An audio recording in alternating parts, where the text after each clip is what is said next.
Sanki sevgililer tek, dalgalar kucaklaşır, ayrılık acısını birbirine danışır. Bəzən decel uşaq tek, oynak olur dalgalar. Denizin havasında məhəbbətin ətri var. Çox qəmli çağlarımda həmdəmim olur dəniz.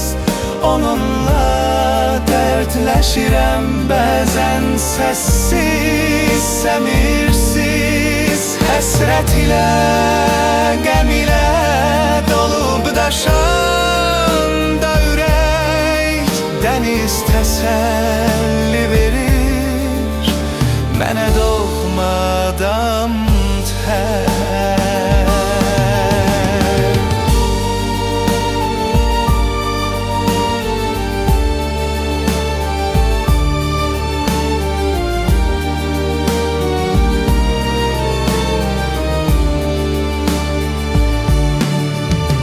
Çox qəmli çağlarımda həmdəmim olur dəniz.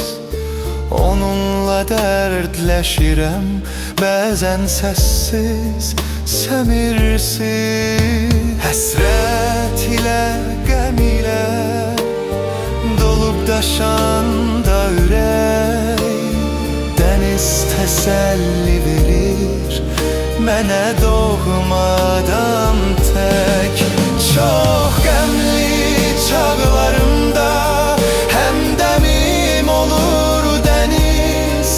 Onunla dərdləşirəm bəzən səssiz, səmirsiz. Həsrət ilə, qəm ilə dolub daşan da ürək. Dəniz təsəlli verir mənə doğmadan tək. Çox qəmli çağlarımda həmdəmim olur dəniz.